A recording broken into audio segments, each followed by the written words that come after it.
menyampaikan dugaan tindak pidana korupsi di lingkup bidang kerja administrasi yang dilakukan oleh salah satu oknum pegawai KPK.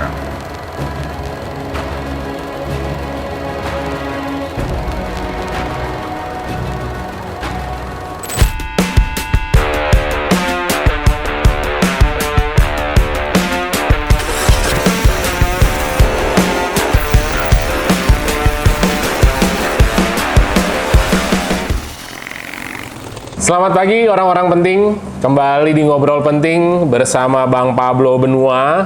Dan ada yang cukup ironis nih Bang. Sebuah lembaga yang seharusnya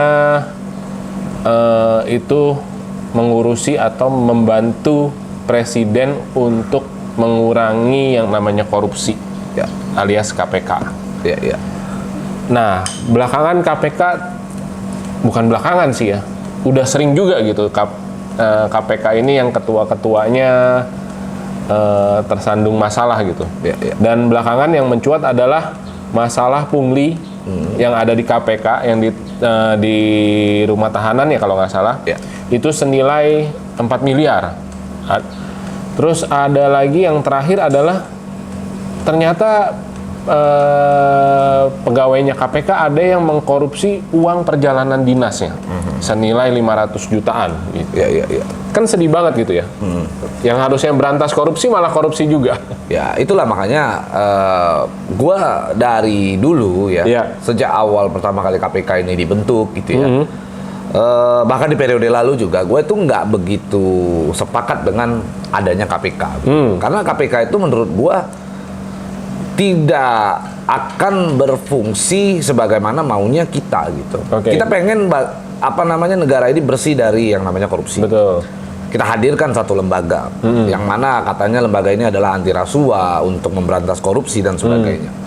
Tapi coba kita lihat, apakah korupsi terberantas? Kalau korupsi terberantas, berarti kita harus melihat bahwa tidak akan ada lagi orang yang korupsi. Itu Betul. baru kita bisa menilai prestasinya si KPK, begitu. Sekarang kayaknya malah tambah banyak. Nah, pada faktanya, ya kan, sekarang malah di mana-mana dilakukan OTT, ya kan, penangkapan di mana-mana, penahanan di mana-mana, ya kan, mengungkap korupsi. Apakah itu disebut dengan prestasi KPK? KPK itu dipersiapkan ibaratnya kita menggaji poskamling gitu ya di dalam satu lingkungan gitu. Nah, poskamling ini pasti ada namanya hansip satpam gitu, security ya.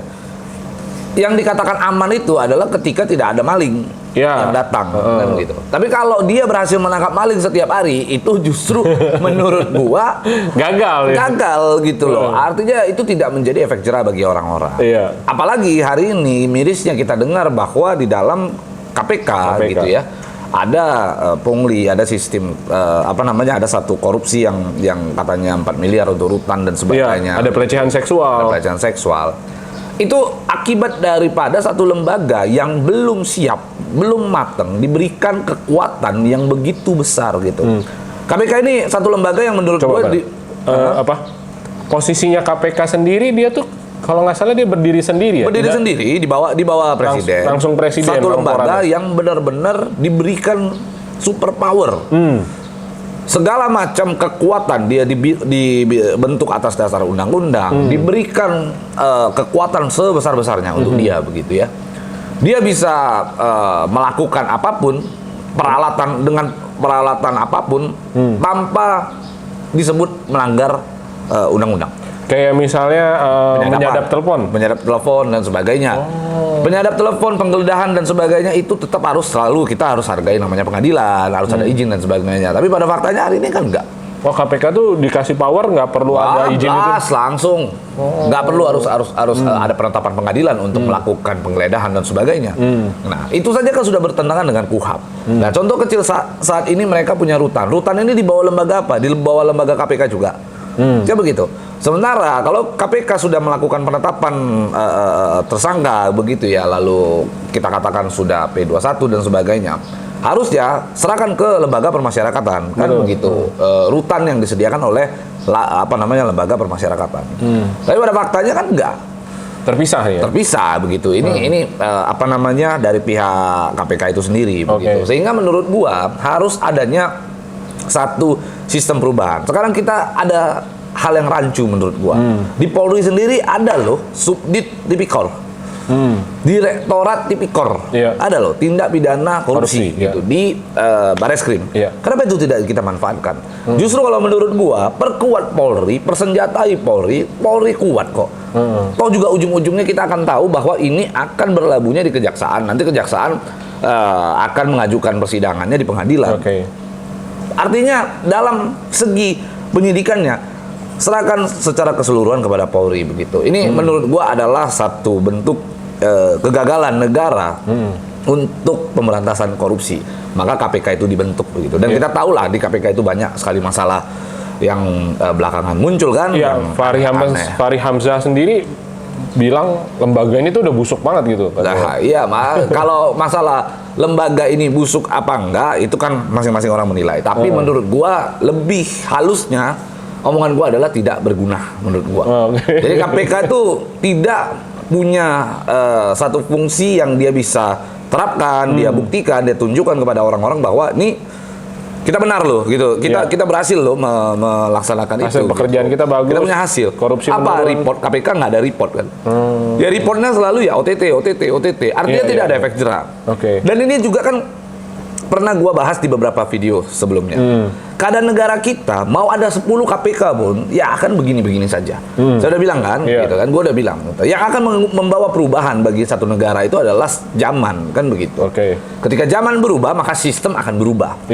Nah sekarang KPK itu sudah terbukti dari awal, dari zaman kapan itu KPK itu dibentuk? Dari zamannya Bu Mega memimpin kan? Iya betul. Sampai hari ini, apakah ada perubahan yang signifikan terhadap apa namanya tingkat korupsi di Indonesia? Ada.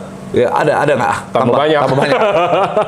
Ya kan kita begitu. Artinya di situ terlihat orang tidak menganggap KPK sebagai apa namanya satu lembaga yang ditakuti yang mempunyai marwah untuk dia berjaga-jaga tidak melakukan korupsi.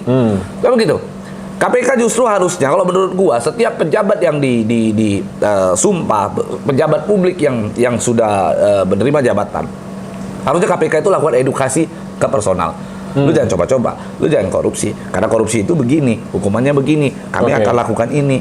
Justru itu disebut dengan pencegahan terhadap korupsi gitu. Karena yang dihilangkan itu pemberantasan korupsinya, tindak korupsinya kan gitu lah, tindak pidana korupsinya. Nah, sekarang KPK kalau menurut gua bukan apa namanya? Komisi Pemberantasan Korupsi. Tapi Komisi Pemberantasan Pejabat Publik yang korupsi gitu. Maksudnya gimana itu, Bang? Ya, dia yang diberantas itu adalah pejabatnya, bukan korupsinya yang korupsi, dihilang. Ngerti gak? Iya, korupsinya tetap berjalan. Korupsinya tetap berjalan. Karena ini kan dua hal yang terpisah antara korupsi dan pejabat publiknya. Begitu. Jadi menurut gua KPK semestinya tidak perlu ada. Dibubarin aja. Perkuat Polri saja. Polri kalau sudah kuat, wah itu dia semua sudah lengkap kok.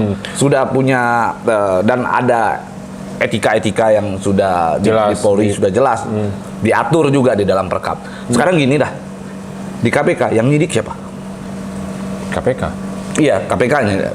Penyidiknya itu dari mana? Dari mana coba? Mahasiswa. KPK penyidik fresh graduate, anggota Polri juga. Anggota Polri juga. Banyak anggota Polri yang di situ. Terus ngapain ada KPK kalau kayak gitu? Sudah ada kok direktorat tidak pidana koruptor korupsi di Bareskrim. Nah begitu. Udahlah intinya begini. KPK itu menurut gua tidak berfungsi dengan baik. Hari ini kita membuka mata banyak orang gitu ya. Mata banyak orang terbuka bahwa KPK itu setelah sekian tahun tidak menghasilkan satu legacy bahwa KPK itu berhasil melakukan pemberantasan korupsi. Berhasil menangkap banyak pejabat publik ya. Tapi bukan menghilangkan korupsinya. Korupsi mah tetap ada. Dan sebenarnya gini, gue nggak menutup kemungkinan semua pejabat publik di negara manapun selalu ada oknum yang melakukan itu, gitu. Yang pasti melakukan itu.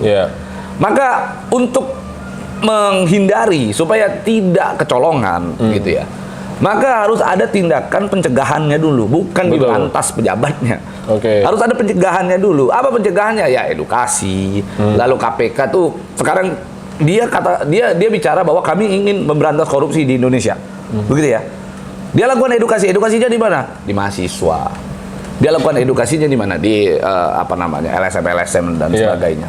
Edukasi harusnya ke pejabat itu sendiri dan KPK yang baik, ya lembaga KPK. Karena kan KPK ini kan berdiri sendiri, ya bahkan bukan di bawah presiden. Kalau menurut gua KPK ini sejajar dengan presiden. Presiden pun yang berhasil dilantik di negara kita ini, begitu kepilih lalu dilantik, harusnya KPK langsung datangin presiden. Kamu di bawah pengawasan saya ya. Nah itu loh. Jangan macam-macam loh.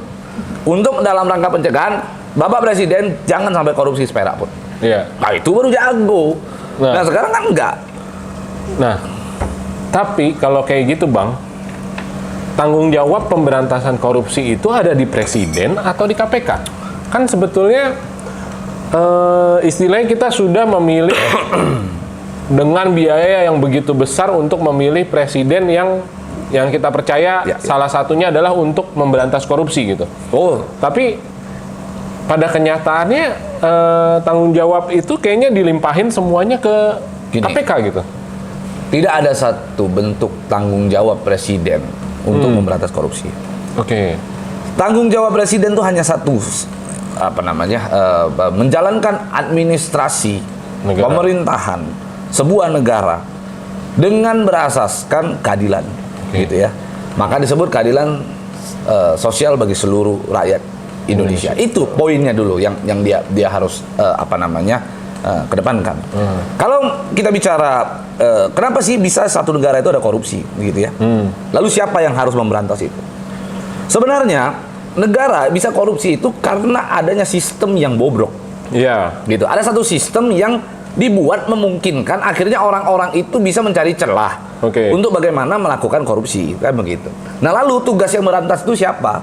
Tugas yang berantas itu ya tentunya ada di penegak hukum. Nah sekarang penegak hukum kita sudah ada Polri, sudah ada Kejaksaan. Kok bisa tiba-tiba muncul lagi ada KPK? Kan begitu, ada muncul lagi ada KPK begitu. Lalu sekarang kalau ada tindak korupsi yang semakin besar gitu ya, yang harus disalahkan siapa? Yang harus kita tegur itu siapa? Ya kan? Harusnya serahkan kepada satu saja, Polri. Itu sudah cukup. Gini, selama sistem negara kita ini ya masih begini aja, ya tetap akan ada orang yang melakukan korupsi. Nah, karena kuncinya itu ada di uang. Orang kalau sudah punya uang, nih, gua kasih tahu ya. Lu punya uang, lu punya kuasa.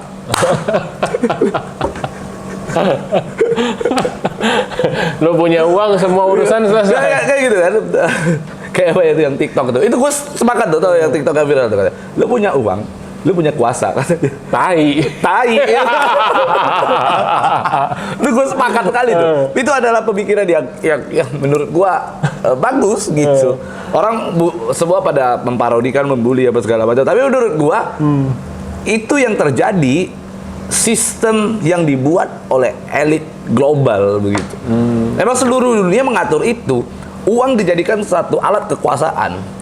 Kan begitu. Makanya lu punya uang, lu punya kuasa. Iya.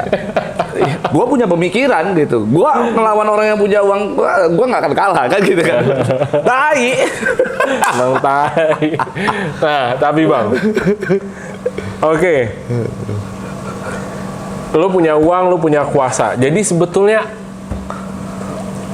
yang istilahnya Abang bilang kasih edukasi, ya, membangkitkan kesadaran. Istilahnya, ya masa lu udah pinter begitu nggak boleh korupsi aja lu nggak tahu sih gitu kan? Bukan gitu, gini loh. Nah, tunggu dulu Bang. Terus tapi hukuman penjara pun udah ada, ancamannya. Ya, berarti orang nggak takut kan? Apa sih sebetulnya yang ditakutin sama koruptor tuh? Salah satunya adalah yang sempat diajukan oleh Mahfud MD yang mengatakan undang-undang perampasan aset itu perlu, itu penting menurut gua. Itu akan menjadi efek jerah juga bagi koruptor. Dimiskinkan gitu ya? Dimiskinkan.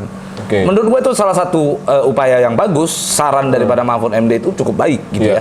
Ketika ada orang yang melakukan korupsi, maka undang-undang perampasan aset itu bisa berguna untuk seseorang tuh dimiskinkan. Lalu kalau hukuman mati kita pasti bertentangan dengan yang namanya hak asasi manusia dan sebagainya, itu udah jelas lah. Tapi bagaimana negara ini penegak hukumnya itu dilengkapi oleh persenjataan yang betul-betul bagus, alat yang bagus untuk bagaimana kita melakukan trace aset dengan baik gitu. Kemanapun dia sembunyi, maka kita harus dapatkan itu. Satu sisi, kalau itu dilaksanakan, maka akan membuat si pejabat publik ketika ingin melakukan korupsi, dia harus berpikir 3-4 kali dulu tuh. Kalau gua korupsi, aduh nanti gua akan dilakukan perampasan aset lah dan sebagainya, gitu, dimiskinkan dan sebagainya. Gitu. Lalu gua nanti ke-trace lah dan sebagainya. Itu ada hal yang membuat dia takut. Lalu edukasikan, bangkitkan kesadaran masyarakat gitu ya, bahwa bangkitkan kesadaran para pejabat publik juga bahwa sebenarnya dengan gaji yang lu dapat, dengan penghasilan yang lu dapat udah cukup kok. Tapi janganlah lu lakukan hal-hal yang disebut dengan korupsi dan sebagainya. Jadi bangkitkan kesadaran. Ditambah lagi sistem pendidikan kita itu harus dibenahi. Jadi pendidikan dasar untuk tidak melakukan korupsi itu diajarkan sejak dia masih SD lah, gitu. Dari TK deh. Nah, di situ tuh harus sudah mulai ditanamkan. Ini kan enggak sekarang. Kalau kita bicara pendidikan, banyak guru-guru yang melakukan korupsi juga. Di universitas juga lebih parah lah, dosen yang nilai kelulusan tuh bisa dibeli dengan ini kan uang, bahkan dengan badan gitu kan. Iya betul. Nah, itu kan banyak yang terjadi. Maka kalau untuk diperbaiki ya segala macam lini harus kita lihat dulu akarnya. Wah, akarnya ada di edukasi, kesadaran, kan begitu. Bagaimana kesadaran masyarakat ini tumbuh. Maka itu harus dimulai dari mana? Dari pendidikan dasar. Itu dulu kesadarannya dicekokin. Sampai bagaimana tuh anak-anak tuh melihat koruptor itu jijik gitu.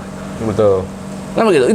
Itu poinnya. Ketika seorang seorang memfobiakan koruptor begitu, maka ini akan terbentuk semuanya. Gitu. Ini akan terbentuk mental anak-anak itu, kesadaran diri itu akan terbentuk. Ketika suatu saat dia menjadi generasi penerus kita, penerus para pejabat-pejabat publik, ya dia tidak akan melakukan itu. Dia akan menghindari itu gitu. Maka pembentukan karakter ada di pendidikan dasar gitu. Iya. Oke. Seandainya lu punya uang, lu punya kuasa.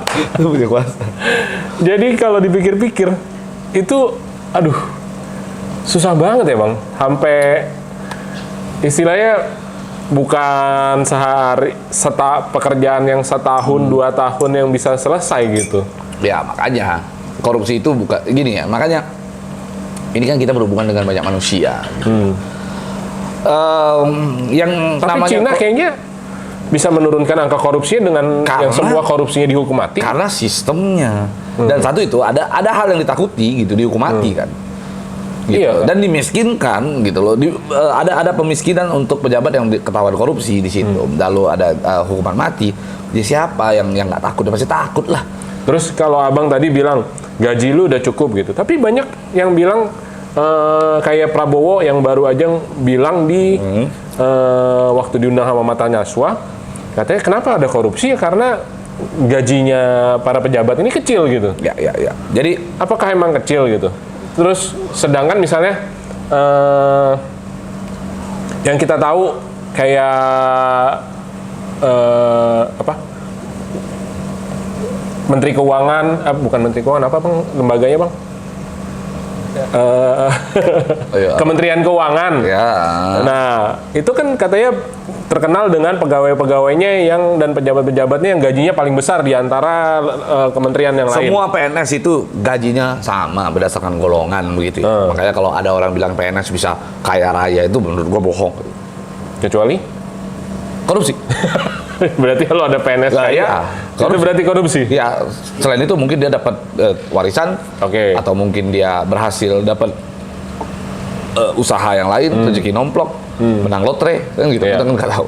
Tapi kalau gua melihat begini, ya Itu salah satu penyebabnya. Sejahterakan juga PNS gitu. Sejahterakan PNS agar orang-orang ini bagaimana ketika memutuskan diri untuk mengabdi bagi bangsa dan negara gitu ya. Mereka ini diberikan bekal dengan gaji yang cukup. Bagaimana anaknya sekolah dijamin oleh negara supaya mereka bisa meneruskan akhlak daripada ayahnya ketika menjabat menjadi seorang PNS kan gitu. Lalu diberikan ancaman hukuman yang seberat-beratnya bagi pelaku korupsi, termasuk juga perampasan aset, kan begitu. Lalu berlakukan edukasi di dalam tingkat pendidikan, gitu. Menurut gua kalau itu pun sudah dilakukan, setidaknya mengurangi, bukan menghilangkan. Menghilangkan ya kita nggak akan jamin. Kembali lagi, ketika orang diberikan, karena ingat ya manusia itu. Gue udah berapa kali di ngobrol penting ini bicara. Manusia itu diciptakan, kita harus ingat selalu kita itu didampingi oleh namanya iblis di dunia ini, di bumi ini. Makanya di dalam Al-Quran jelas itu. Iblis itu meminta izin sama Allah untuk ikut turun di bumi, ya. Dapat izin dari Allah untuk menggoda para manusia. Kan begitu. Nah, maka poinnya adalah ketika manusia diberikan kesempatan untuk mendapatkan suatu hal yang lebih, dia pasti akan lakukan. Nah, begitu. Maka poinnya adalah itu. KPK bubarin dulu deh. KPK bubarin dulu. Dan jangan selalu memandang ada uang, ada kuasa. Tai. Oke. Ya. Kalau kita lihat ke depannya mungkin kalau misalnya ya kita lihatlah ada perbaikan nggak nih atau ada adjustment untuk undang-undang yang bisa mengatur KPK itu sendiri ya. Jadi dia kekuasaannya tapi susah juga ya. Banyak orang yang melihat kekuasaannya KPK itu dibutuhkan juga gitu. Enggak, kita hanya butuh Polri. Polri itu perkuat, persenjatai di Tipikor ya, di Direktorat Tindak Pidana Korupsi. Kuatin. Udah, itu udah paling cakep itu. Itu udah sudah memenuhi syarat dan unsur untuk melakukan penindakan. Gitu loh. Dan ya sebelum ada KPK juga Tipikor Polri juga bekerja dengan baik. Kan begitu. Siap. Oke, terima kasih Abang buat penjelasannya hari ini. Kita kembali di Ngobrol Penting selanjutnya. Ya.